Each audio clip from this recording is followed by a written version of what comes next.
নমস্কাৰ সকলোকে স্বাগতম জনাইছো আসাম কেৰিয়াৰ পইণ্ট ইউটিউব চেনেলৰ অন্য এটা নতুন ভিডিঅ' লৈ আজিৰ এই ভিডিঅ'টিত আমি আপোনালোকৰ আগন্তুক অহা 4 জানুৱাৰী তাৰিখে অনুষ্ঠিত হ'ব লগা এপিএছচি গ্ৰেড 4 পৰীক্ষাৰ বাবে সহায়ক হোৱাকৈ কেইটামান মোষ্ট ইম্পৰ্টেণ্ট আসাম জিকে ৰিলেটেড কুৱেশ্যন লৈ আহিছো আৰু এই কুৱেশ্যনসমূহৰ লগতে জড়িত কিছুমান ইম্পৰ্টেণ্ট পইণ্ট আৰু অপশ্যনবোৰৰ লগত জড়িত পইণ্টবিলাকো আমি কৈ দিম যাতে এক্সামত যদি তেনেকুৱা ধৰণৰ কুৱেশ্যন আহে আপোনালোকৰ বহুত হেল্প হ'ব আৰু যদি আপোনালোকৰ এপিএছচি গ্ৰেড 4 পিডিএফ খিনি লৈ এইকেইদিনত আপোনালোকে পঢ়িম বুলি ভাবিছে ভালকে তেতিয়াহলে লৈ ল'ব এটো আমাৰ নাম্বাৰ হয় মাজত লিখি দিছো চাওক 8133840965 এই নম্বৰটোত মেছেজ কৰিয়ে আমাক কেৱল 99 টকা এটা পেমেন্ট কৰিলে আমি এপিএছচি গ্ৰেড 4 ৰ অল সাবজেক্টৰ কমন কুৱেশ্যনৰ পিডিএফ খিনি সেন্ড কৰি দিম তো আপোনালোকে সোনকালে এইখিনি লৈ ল'ব এতিয়া আমি কুৱেশ্যন খিনি চাওঁ তো ফাৰ্স্ট কুৱেশ্যনটো কি কৈছে who is also known as Kalaguru of Assam অসমৰ কলাগুৰু বুলি কোন জনাজাত হয় ঠিক আছে কলাগুৰু বুলি কাক জনা যায় তো ইয়াৰে যদি আমি শুদ্ধ উত্তৰটো চাওঁ হেতু হৈছে অপচন বি বিষ্ণুপ্ৰসাদ ৰাভা মনত ৰাখিব বিষ্ণুপ্ৰসাদ ৰাভাদেৱক কলাগুৰু বুলি জনা যায় আৰু তেওঁক এই উপাধিটো দিছিল ডক্টৰ সৰ্বপল্লী ৰাধাকৃষ্ণনে ঠিক আছে মনত ৰাখিব পৰীক্ষাত প্ৰশ্ন আহিব পাৰে যে বিষ্ণুপ্ৰসাদ ৰাভাক কলাগুৰু উপাধি কোনে দিছিল তো তেখেত আছিল ডক্টৰ সৰ্বপল্লী ৰাধাকৃষ্ণন আৰু এটা কথা মনত ৰাখিব বিষ্ণুপ্ৰসাদ ৰাভাৰ যেটো জন্ম দিৱস তো জন্ম দিৱসত 20 জুন তাৰিখে ঠিক আছে জন্ম দিৱস যেটো আছে 20 জুন তাৰিখ সেই 20 জুন তাৰিখে ৰাভা দিৱস হিচাপে পালন কৰা হয় মনত ৰাখিব ৰাভা দিৱস কেতিয়া পালন কৰা হয় 20 জুন তাৰিখে মনত ৰাখিব ইয়াৰ লগতে আমি বাকি যদি অপচন কেটা চাওঁ পাৰ্বতী প্ৰসাদ বৰুৱা হয় না তো পাৰ্বতী প্ৰসাদ বৰুৱা গীতি কবি নামেৰেও জনা যায় তো এইবিলাক ইম্পৰ্টেন্ট হয় মনত ৰাখিব ঠিক আছে পাৰ্বতী প্ৰসাদ বৰুৱা কি নামেৰে জনা যায় গীতি কবি আৰু পাৰ্বতী প্ৰসাদ বৰুৱাৰ যেটো ছদ্ম নাম হেতু হৈছে হয়বৰ অভয়পুৰীয়া ঠিক আছে পৰীক্ষাত আহিব পাৰে যে এনেকে পৰীক্ষাত প্ৰশ্নটো আহিব পাৰে যে পাৰ্বতী প্ৰসাদ বৰুৱাৰ ছদ্ম নাম কি তো এটো হৈছে হয়বৰ অভয়পুৰীয়া আৰু যদি পৰীক্ষাত প্ৰশ্ন আছে হয়বৰ অভয়পুৰীয়া নামেৰে কাক জনা যায় তেনেকে প্ৰশ্নটো আহিব পাৰে তো হেতু যাব পাৰ্বতী প্ৰসাদ বৰুৱাক জনা যায় বাকি ভূপেন হাজৰিকা দেৱৰ বিষয়ে আমি যদি চাওঁ তেখেতক সুধাকণ্ঠ বুলি জনা যায় আৰু জ্যোতিপ্ৰসাদ আগৰৱালা দেৱক ৰূপ কোঁৱৰ বুলি জনা যায় মনত ৰাখিব ঠিক আছে ভূপেন হাজৰিকাক সুধাকণ্ঠ ঠিক আছে আৰু জ্যোতিপ্ৰসাদ আগৰৱালা দেৱক ৰূপ কোঁৱৰ নামেৰে জনা যায় এইবিলাক মনত ৰাখি থব ইম্পৰ্টেন্ট হয় গুটেকিটা কোৱেশ্যনৰ মানে অপচনৰ ৰিলেটেড মই টপিকস বিলাক আপোনাক কৈ দিছো যাতে এক্সামত এনে ধৰণৰ কোৱেশ্যন আহিলে আপোনালোকে কেতিয়াও এটো এৰি থৈ নাহে বা ভুল নহয় ঠিক আছে নেক্সট কোৱেশ্যনটো চাওক who had written the poetry anthology Alakananda কোনে অলকানন্দা যেটো কবিতা সংকলন সেই সংকলনটি লিখিছিল তো ইয়াৰে শুদ্ধ উত্তৰটো হৈছে অপচন এ নলিনীবালা দেৱীয়ে আৰু এই যিখন কবিতা সংকলন প্ৰকাশ পাইছিল 1967ত তো এটো মনত ৰাখিব 1967 চনত প্ৰকাশ পাইছিল ঠিক আছে আৰু এই যিখন অলকানন্দা কবিতা সংকলন আছে এই কবিতা সংকলনটিৰ বাবে নলিনীবালা দেৱীয়ে যেটো সাহিত্য একাডেমি এৱাৰ্ড হেতু লাভ কৰিছিল আৰু হেতু তেওঁ লাভ কৰিছিল 1968ত মনত ৰাখিব 1968ত নলিনীবালা দেৱীয়ে সাহিত্য একাডেমি বঁটা লাভ কৰিছিল কিহৰ কাৰণে অলকানন্দা কবিতা সংকলনটিৰ কাৰণে আৰু এটা কথা ইয়াত মনত ৰাখি থব নলিনীবালা দেৱী আছিল অসম সাহিত্য সভাৰ প্ৰথম গৰাকী মহিলা সভাপতি ঠিক আছে তেওঁ অসম সাহিত্য সভাৰ প্ৰথম গৰাকী মহিলা সভাপতি আছিল কোৱেশ্যন পৰীক্ষাত এনেকৈ বনিব পাৰে যে অসম সাহিত্য সভাৰ প্ৰথম মহিলা সভাপতি কোন আছিল তো তেখেত আছিল নলিনীবালা দেৱী আৰু তেখেতে 1957ত মনত ৰাখি থব 1957ত তেখেতে পদ্মশ্ৰী বঁটা লাভ কৰিছিল এটো কথা ইম্পৰ্টেন্ট হয় 1957ত পদ্মশ্ৰী পাইছিল 1968ত তেওঁ সাহিত্য একাডেমি বঁটা পাইছিল 1967ত তেওঁৰ এই অলকানন্দা কবিতা সংকলনটি প্ৰকাশ পাইছিল তো গুটেকিটা ফ্যাক্ট কৈ দিলো এতিয়া আৰু ইয়াৰ ৰিলেটেড কোৱেশ্যন আহিলে আপোনালোকে কেতিয়াও যাতে ভুল নকৰে নেক্সট কোৱেশ্যনটো চাওক the Assam silk industry is mainly centred in অসমৰ যেটো ৰেশম উদ্যোগ মূলতঃ ক'ত অৱস্থিত হয় অসমৰ ৰেশম উদ্যোগটো মূলতঃ ক'ত অৱস্থিত হয় হাজোত নে ৰঙিয়াত নে বট্ৰাদৱত নে শুৱালকুছিত তো ইয়াৰে যেটো শুদ্ধ উত্তৰ হেতু হৈছে অপচন ডি শুৱালকুছিত ঠিক আছে কামৰূপ জিলাৰ শুৱালকুছিত এই ৰেশম উদ্যোগটো মূলতঃ অৱস্থিত হয় আৰু সেই কাৰণে এই শুৱালকুছি ঠাইটোক মানচেষ্টাৰ অফ আসাম বুলি কোৱা হয় তো এটো মনত ৰাখি থব মানচেষ্টাৰ অফ আছাম বুলি কাক কোৱা হয় তো এইটো হৈছে শুৱালকুছি ঠিক আছে এইটো পৰীক্ষাত কিন্তু আহি থাকে যে অসমৰ মানচেষ্টাৰ বা মানচেষ্টাৰ অফ আছাম বুলি কাক কোৱা হয় তো এইটো শুৱালকুছি হয় next question which one is the only left tributary of Barak river বৰাক নদীৰ একমাত্ৰ বাওঁ উপনৈখন কোনখন হয় কোনখন হ'ব বৰাক নদীৰ বাওঁ উপনৈ জিৰি নে মাধুৰা নে হুনাই নে জাতিংগা তো আমি যদি ইয়াৰ শুদ্ধ উত্তৰটো চাওঁ সেইটো হৈছে অপচন সি হুনাই ৰিভাৰ ঠিক আছে তো এই হুনাই নদীখন হৈছে বৰাক নদীৰ বাওঁ উপনৈ এতিয়া আমি যদি হু উপনৈখিনিৰ কথা পঢ়ো ঠিক আছে হু উপনৈ প্ৰথমতে কৈছো যে হু উপনৈখিনি হয় কোনখিনি চাব মই নামখিনি লিখি নিদিও গোটেইখিনি লিখিব নোৱাৰি তো কৈ দিছো এইখিনি মনত ৰাখি থব জিৰি ঠিক আছে চিৰি মধুৰা জাতিংগা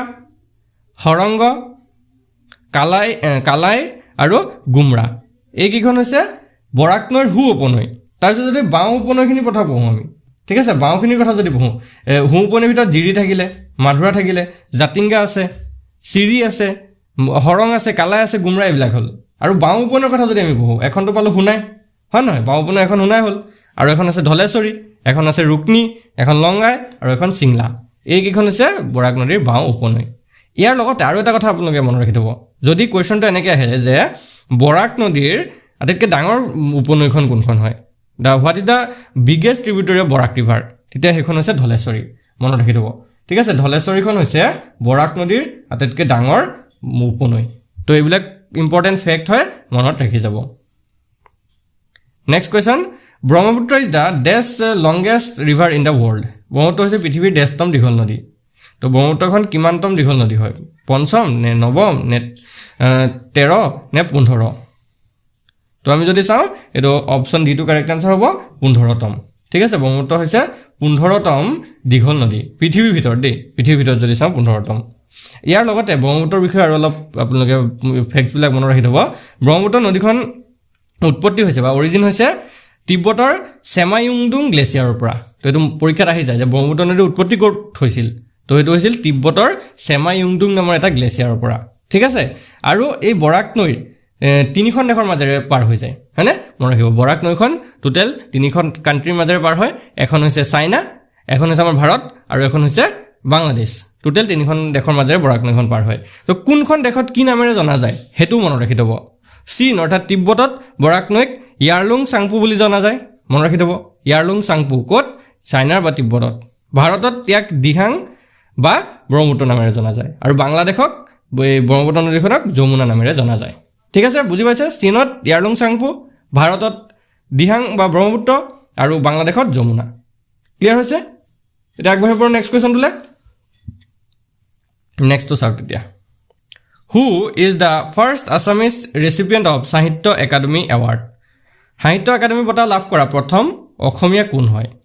ঠিক আছে সাহিত্য একাডেমি বঁটা লাভ কৰা প্ৰথম অসমীয়া ব্যক্তিজন তো ইয়াৰে শুদ্ধ উত্তৰটো হৈছে অপশ্যন চি যতীন্দ্ৰনাথ দুৱৰা মনত ৰাখিব যতীন্দ্ৰনাথ দুৱৰা আছিল সাহিত্য একাডেমি বঁটা লাভ কৰা প্ৰথমজন অসমীয়া ব্যক্তি আৰু তেখেতে বনফুল নামৰ কবিতা সংকলনটিৰ কাৰণে 1955ত 1955 চনত সাহিত্য একাডেমি বঁটা লাভ কৰিছিল আৰু সেইকাৰণে তেওঁক যতীন্দ্ৰনাথ দুৱৰাক বনফুলৰ কবি নামেৰে জনা যায় এইটো এটা ইম্পৰ্টেণ্ট কুৱেশ্যন বনিব পাৰে যে বনফুলৰ কবি বুলি কাক জনা যায় তো মনত ৰাখি থ'ব যতীন্দ্ৰনাথ দুৱৰা দেৱকে বনফুলৰ কবি নামেৰে জনা যায় ঠিক আছে নেক্সট কুৱেশ্যনটো চাওক who is the writer of the novel মামৰে ধৰা তৰোৱাল আৰু দুখন উপন্যাস মামৰে ধৰা তৰোৱাল আৰু দুখন উপন্যাস তো এই যিখন উপন্যাস আছে তাৰ লেখক কোন হয় তো ইয়াৰ শুদ্ধ উত্তৰটো হৈছে অপশ্যন ডি মামনি ৰয়ছম গোস্বামী ঠিক আছে বা তেখেতৰ যিটো অৰিজিনেল নেম সেইটো ইন্দিৰা গোস্বামী বুলিও আহিব পাৰে মামনি ৰয়ছম গোস্বামী বুলি নাহি ইন্দিৰা গোস্বামী বুলিও আহিব পাৰে তো মনত ৰাখি থ'ব আৰু তেখেতে 1982ত 1982 চনত সাহিত্য একাডেমি বঁটা লাভ কৰিছিল মনত ৰাখি থ'ব 1982ত মামনি ৰয়ছম গোস্বামীয়ে সাহিত্য একাডেমি বঁটা লাভ কৰিছিল নেক্সট কুৱেশ্যনটো চাওক দ্য বুক মৰিয়াম অষ্টিন অথবা Hira Barua is written by Miriam Austin অথবা হীৰা বৰুৱা এই গ্ৰন্থখন কোনে ৰচনা কৰিছে তো ইয়াৰ যিটো শুদ্ধ উত্তৰ সেইটো হৈছে অপশ্যন চি অৰূপা কলিতা পাটিংগাই ঠিক আছে আৰু এই গ্ৰন্থখনৰ বাবে তেওঁ 2014 চনত সাহিত্য একাডেমি বঁটা লাভ কৰিছিল ঠিক আছে এইটো মনত ৰাখিব 2014 চনত অৰূপা কলিতা পাটিংগা সাহিত্য অকাডেমি বঁটা লাভ কৰে ঠিক আছে নেক্সট কোৱেশ্চনটো আগবঢ়াব পাৰো চাওক কি কৈছে Assam Women's University the first women's university in Assam is located in তো অসম মহিলা বিশ্ববিদ্যালয় যিখন আছে সেইখন অসমৰ প্ৰথমখন মহিলা বিশ্ববিদ্যালয় হয় তো এটো কোট অৱস্থিত বা কোনখন জিলাত অৱস্থিত হৈছে তো ইয়াৰ শুদ্ধটো হৈছে অপচন বি যোৰহাট জিলাত অৱস্থিত আৰু এই যিখন অসম মহিলা বিশ্ববিদ্যালয় 2013 চনত স্থাপিত হৈছিল ঠিক আছে এস্টাবলিশ কেতিয়া হৈছিল 2013 চনত কোনখন জিলাত আছে যোৰহাট জিলাত আছে next question Who was the first editor of the Assamese magazine Jonaki অসমীয়া আলোচনী জোনাকীৰ প্ৰথম সম্পাদক কোন আছিল তো প্ৰথম সম্পাদকৰ কথা যদি হুদে এটো হৈ যাব অপচন বি চন্দ্ৰ কুমাৰ আগৰৱালা ঠিক আছে আৰু এই যিখন জোনাকী আলোচনী আছিল এখন প্ৰকাশ পাইছিল 1889 ত মনত ৰাখি দিব 1889 চনত জোনাকী আলোচনীখন প্ৰকাশ পাইছিল আৰু এটা কথা ইয়াতে আহি যায় যে জোনাকী যুগৰ ত্ৰিমূৰ্তি বুলি তিনজন ব্যক্তি কোৱা হয় তো সেই কেজন কোন কোন হয় মনত ৰাখি দিব তো জোনাকী যুগৰ ত্ৰিমূৰ্তি বুলি চন্দ্ৰ কুমাৰ আগৰৱালাদেৱ এজন হ'ল আৰু এজন হৈছে লক্ষ্মীনাথ বেজবৰুৱা দুজন আৰু এজন আছে হেমচন্দ্ৰ গোস্বামী তো এই তিনিগৰাকী ব্যক্তিকে জোনাকী যুগৰ ত্ৰিমূৰ্তি বুলি কোৱা হয় ঠিক আছে আগবঢ়ো নেক্সট কোৱেশ্চনটোলে কি কৈছে চাওক Sankardev had established the first namghar at Sankardev প্ৰথম নামঘৰ ক'ত স্থাপন কৰিছিল তো তেও যেতিয়া নামঘৰটো স্থাপন কৰিছিল হেতুক হৰিগৃহ বুলি কৈছিল হয়নে তো তেও প্ৰথম যেটো হৰিগৃহ হেতু ক'ত স্থাপন কৰিছিল তো ইয়াৰ শুদ্ধটো হৈছে অপচন সি বৰদোৱা ঠিক আছে নগাঁও জিলাৰ বৰদোৱাত তেও যেটো প্ৰথম নামঘৰ বা হৰিগৃহ হেতু স্থাপন কৰিছিল ইয়াৰ লগতে শংকৰদেৱৰ বিষয়ে আমি যদি অলপ জানো তেতিয়া তেওঁৰ জন্ম ক'ত হৈছিল তেখেতৰ জন্ম হৈছিল নগাঁৱৰ আলিপুখুৰী বৰদোৱাত জন্মৰ যেটো সন হেতু যদি আমি চাও 1449 ত অৰ্থাৎ 1449 ত ঠিক আছে নগাঁৱৰ আলিপুখুৰী বৰদোৱাত তেওঁৰ জন্ম হৈছিল 1449 খ্ৰীষ্টাব্দত ঠিক আছে আৰু তেওঁৰ যেটো প্ৰথম নামঘৰ স্থাপন কৰিছিল সেইটো আছিল বৰদোৱাতে নেক্সট কোৱেশ্চনটো হৈছে The Assam Agricultural University Jorhat was established in the year Assam কৃষি বিশ্ববিদ্যালয় যেটো আছে যোৰহাটত হেতু কিমান চনত প্ৰতিষ্ঠা হৈছিল তো ইয়াৰ শুদ্ধটো হৈছে অপচন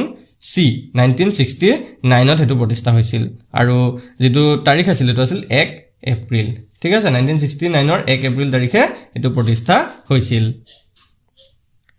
নেক্সট কোৱেশ্চনটো চাওক who is also known as a গীতি কবি অফ আসাম অসমৰ গীতি কবি নামেৰে কাক জনা যায় ঠিক আছে গীতি কবি নামেৰে কাক জনা যায় তো ইয়াৰ শুদ্ধটো হৈছে অপচন এ পাৰ্বতী প্ৰসাদ বৰুৱা মনত ৰাখিব পাৰ্বতী প্ৰসাদ বৰুৱাক গীতি কবি নামেৰে জনা যায় তো আমি পাই আহিছিলো হয় নহয় এতিয়া আমি যদি চাও প্ৰতিমা পাণ্ডে বৰুৱাক কি নামেৰে জনা যায় তো তেওঁক হস্তিৰ কন্যা বুলি জনা যায় মনত ৰাখিব কি কন্যা বুলি হস্তিৰ কন্যা ঠিক আছে তাৰ পিছতে ভূপেন হাজৰিকাৰ বিষয়ে পাই আহিছো হয়নে তেওঁ ক্ষুধাকণ্ঠ বুলি জনা যায় ক্ষুধাকণ্ঠ তাৰ পিছতে আমি যদি চাও ফণী শৰ্মাক নট সূৰ্য বুলি কোৱা হয় ঠিক আছে নট সূৰ্য তো এইবিলাক ইম্পৰ্টেন্ট পইণ্ট হয় আপোনালোকে এইবিলাক মনত ৰাখি যাব নেক্সট কোৱেশ্চনটো আগবঢ়ো total number of district that are on the bank of Brahmaputra river is Brahmaputra নৈৰ পাৰত থকা মুঠ জিলাৰ সংখ্যা সুধিছে ঠিক আছে ব্ৰহ্মপুত্ৰ পাৰত থকা মুঠ জিলাৰ সংখ্যা কিমান 14 নে 18 নে 21 নে 25 কোনটো হ'ব তো ইয়াৰে যদি আমি শুদ্ধটো চাও সেইটো হৈছে অপচন এ 14 টোটেল 14খন জিলা আছে ব্ৰহ্মপুত্ৰৰ মানে ব্ৰহ্মপুত্ৰ নৈখনৰ পাৰত তাৰে ভিতৰত যদি আমি চাও উত্তৰ পাৰৰ জিলা কেইখন কি হয় এইবিলাক আপোনালোকে মনত ৰাখি যাব মই লিখি নিদু গুটেখিনি আপোনালোকে পাৰিলে নোট কৰি ল'ব উত্তৰ পাৰৰ জিলা কেইখন হৈছে ধেমাজি লখিমপুৰ শোণিতপুৰ ওদালগুৰি দৰং কামৰূপ বৰপেটা বঙাইগাঁও আৰু ধুবুৰী এই কেইখন হৈছে উত্তৰ পাৰৰ আৰু দক্ষিণ পাৰৰ কথা যদি আমি চাও দক্ষিণ পাৰত কি জিলা আছে সেইখন হৈছে ডিব্ৰুগড় শিৱসাগৰ যোৰহাট নগাঁও মৰিগাঁও কামৰূপ মেট্ৰ আৰু গোৱালপাৰা তো এই কেইখন দক্ষিণ পাৰত আছে ঠিক আছে তো টোটেল 14খন আছে 14খনৰ মই কৈ দিলো ন উত্তৰ পাৰত কি কেইখন আছে আৰু দক্ষিণ পাৰত কি কেইখন আছে হল তে নেক্সট কোৱেশ্চনটো আগবঢ়াব পাৰো চাওক নেক্সট কোৱেশ্চনটো কি দিছে The first film directed by Jahnu Barua is Jahnu বৰুৱাৰ দ্বাৰা পৰিচালিত প্ৰথমখন চলচ্চিত্ৰ কোনটো হয় জাহ্নু বৰুৱাৰ দ্বাৰা পৰিচালিত প্ৰথমখন চলচ্চিত্ৰ হেতু হৈছে অপচন সি অপৰূপা আৰু এই চলচ্চিত্ৰখন মুক্তি পাইছিল অৰ্থাৎ ৰিলিজ হৈছিল 1982 ত 1982 চনত মনত ৰাখি থব ঠিক আছে এই পৰীক্ষাত প্ৰশ্নটো এনেকৈও ঘূৰাই আহিব পাৰে যে যিখন প্ৰথম অসমীয়া চলচ্চিত্ৰ আছিল অপৰূপা সেইটো কেতিয়া মুক্তি পাইছিল তো এইটো হৈছিল 1982 তো বাকী আমি যদি চিনেমাকেইখনৰ কথা চাওঁ মুভিকেইখনৰ কথা চাওঁ ফিৰিঙতিখন জানু বৰুৱা বা গোটেইখিনি জানু বৰুৱাৰে হয় ফিৰিঙতিখন প্ৰকাশ পাইছিল 1992 1992 পাপৰি যিখন কথাছবি বা বোলছবি আছিল এখন পাইছিল 1986 ঠিক আছে আৰু যিখন বনানী আছিল বনানীখন পাইছিল 1990 তো আমি যদি ফাৰ্ষ্টখন চাওঁ 82 ৰে হয় অপৰূপাখন হয় বুজি পাইছে নেক্সট কোৱেশ্চনটো চাওক তেতিয়া Which Assamese film bagged the National Film Award for 2014 2014 চনৰ ৰাষ্ট্ৰীয় চলচ্চিত্ৰ বঁটা কোনখন অসমীয়া ছবিয়ে লাভ কৰিছিল তো সেইখন আছিল অপচন বি সৰি অপচন বি নহয় ডি অজেও ঠিক আছে অজেও চলচ্চিত্ৰখনে 2014 চনৰ যিখন 61 সংখ্যক ৰাষ্ট্ৰীয় চলচ্চিত্ৰ মানে হেৰি হৈছিল ফিল্মফেয়াৰ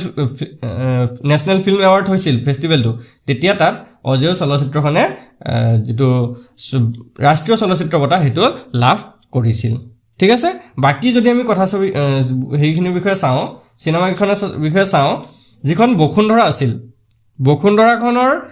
যিখন ৰিলিজ ডেট মানে ৰিলিজ পাইছিল 2009 ত ঠিক আছে মনত ৰাখিব বসুন্ধৰাখন কেতিয়া ৰিলিজ হৈছিল 2009 চনত ইয়াৰ পৰিচালক আছিল হিৰেন বৰা ঠিক আছে হিৰেন বৰা বসুন্ধৰা চলচ্চিত্ৰখনৰ যিজন পৰিচালক ডাইৰেক্টৰ তেওঁ আছিল হিৰেন বৰা ঠিক আছে নেক্সট যদি চাওঁ অথেলোখন যিখন মুক্তি পাইছিল 2017 ত 2017 চনত আৰু ইয়াৰ পৰিচালক আছিল হেমন্ত কুমাৰ দাস ঠিক আছে হেমন্ত কুমাৰ দাস আৰু যেটো বন্ধনখন ৰিলিজ হৈছিল 2012 ত 2012 চনত আৰু ইয়াৰ ডাইৰেক্টৰজন পৰিচালকজন আছিল জাহ্নু বৰুৱাই ঠিক আছে তো এই গুটেইখিনি মই কৈ দিলো আপোনালোকে এইবিলাক মনত ৰাখি যাব নেক্সট তো চাওক তেতিয়া Who is the first Assamese woman to be awarded by the Songit Natok Academy? Songit Natok Academy বঁটা লাভ কৰা প্ৰথম গৰাকী অসমীয়া মহিলা কোন হয় ঠিক আছে Songit Natok Academy বঁটা লাভ কৰা প্ৰথম গৰাকী অসমীয়া মহিলা তো ইয়াৰ যেটো শুদ্ধ উত্তৰ হেতু হৈছে অপচন সি প্ৰতিমা পাণ্ডে বৰুৱা ঠিক আছে প্ৰতিমা পাণ্ডে বৰুৱা আছিল সংগীত নাটক একাডেমি বঁটা লাভ কৰা প্ৰথমজন অসমীয়া ব্যক্তি মানে মহিলা তেখেতে এটো 1991 ত পাইছিল 1991 চনত পাইছিল ঠিক আছে ইয়াৰ আৰু তেওঁ পদ্মশ্ৰী বঁটা লাভ কৰিছিল তো পদ্মশ্ৰী পাইছিলে 1991 তে আৰু যদি আমি চাওঁ প্ৰথম যিজন অসমীয়া ব্যক্তি যিয়ে মানে সংগীত নাটক একাডেমি বঁটা লাভ কৰিছিল হেতু যদি সুধে তো তেখেত আছিল ভূপেন হাজৰিকা মনত ৰাখি থব 1987 তে পাইছিল 1987 তে ডক্টৰ ভূপেন হাজৰিকা দেৱে সংগীত নাটক একাডেমি বঁটা লাভ কৰিছিল এটো কিন্তু এটা খুবেই ইম্পৰ্টেন্ট পইণ্ট হয় পৰীক্ষাত আপোনালোকৰ প্ৰশ্ন আহিব পাৰে যে প্ৰথমজন অসমীয়া ব্যক্তি কোন আছিল যে সংগীত নাটক একাডেমি বঁটা লাভ কৰিছিল তো তেখেত আছিল ভূপেন হাজৰিকা আৰু 1987 ত পাইছিলে আৰু যদি মহিলাৰ কথা উঠে প্ৰথমগৰাকী মহিলা তে আছিল প্ৰতিমা পাণ্ডে বৰুৱা তো এইটো কোৱেশ্চনটো অলপ মানে পাজল লাগিলো আপোনালোকে ভালদৰে এটো জানি থব ঠিক আছে নেক্সট কোৱেশ্চন চাওক The first sugar mill in Assam was established in অসমত প্ৰথমটো চেনিকল কোট স্থাপন কৰা হৈছিল তো ইয়াৰ শুদ্ধটো হৈছে অপচন এ বৰুৱা বামুণ গাঁও ঠিক আছে বৰুৱা বামুণ গাঁৱত 1958 ত 1958 চনত এটো স্থাপন কৰা হৈছিল আৰু এই যেটো বৰুৱা বামুণ গাঁও আছে তো গোলাঘাটৰ দেৰগাঁৱত আছে ঠিক আছে গোলাঘাট জিলাৰ দেৰগাঁৱৰ ওচৰত বৰুৱা বামুণ গাঁৱত যেটো প্ৰথমটো চেনিকল এটো স্থাপন হৈছিল next question Who was the founder editor of Assamese magazine Prantik? অসমীয়া আলোচনী প্ৰান্তিকৰ প্ৰতিষ্ঠাপক সম্পাদক কোন আছিল তো ইয়াৰ শুদ্ধটো হৈছে অপচন ডি ভবেন্দ্ৰনাথ শইকীয়া ঠিক আছে ভবেন্দ্ৰনাথ শইকীয়া আছিল যিখন অসমীয়া আলোচনী প্ৰান্তিকৰ প্ৰতিষ্ঠাপক সম্পাদক next question Who established the Kuch dynasty? কুচ বংশ কোনে প্ৰতিষ্ঠা কৰিছিল তো ইম্পৰ্টেন্ট কোৱেশ্চন হয় কুচ বংশৰ বিষয়ে যদি আমি চাওঁ হিষ্ট্ৰীত তো এটো কোনে প্ৰতিষ্ঠা কৰিছিল তো তেখেত আছিল অপচন বি বিশ্ব সিংহ ঠিক আছে বিশ্ব সিংহই 1515 খ্ৰীষ্টাব্দত কুচ বংশ প্ৰতিষ্ঠা কৰিছিল ইয়াৰ লগতে আমি যদি চাওঁ কুচ বংশৰ যিজন শ্ৰেষ্ঠ ৰজা আহি থাকে পৰীক্ষাত আহি যাব পাৰে যে কুচ বংশৰ শ্ৰেষ্ঠ ৰজা কোন আছিল তো তেখেত আছিল নৰনাৰায়ণ মনত ৰাখি থব কুচ বংশৰ শ্ৰেষ্ঠ ৰজা কোন আছিল নৰনাৰায়ণ ঠিক আছে তো আজি আমি এইটা কোৱেশ্চনে চালো যদি আপোনালোকৰ ভিডিওটো ভাল লাগি থাকে ভিডিওটো এটা লাইক কৰি দিব আৰু চেনেলটো সাবস্ক্ৰাইব কৰি ল'ব আৰু যদি আপোনালোকৰ এপিএসসি গ্ৰেড 4 ৰ কাৰণে পিডিএফ খিনি লাগে এইকিন যদি পঢ়িম বুলি ভাবিছে তেতিয়া লৈ ল'ব এটা আমাৰ নম্বৰ হয় 8133 840965 এই নম্বৰটোত মেছেজ কৰি কেৱল 99 টকা এটা পে'মেণ্ট কৰি আপোনালোকে PDF খিনি লৈ ল'ব পাৰিব। ধন্যবাদ।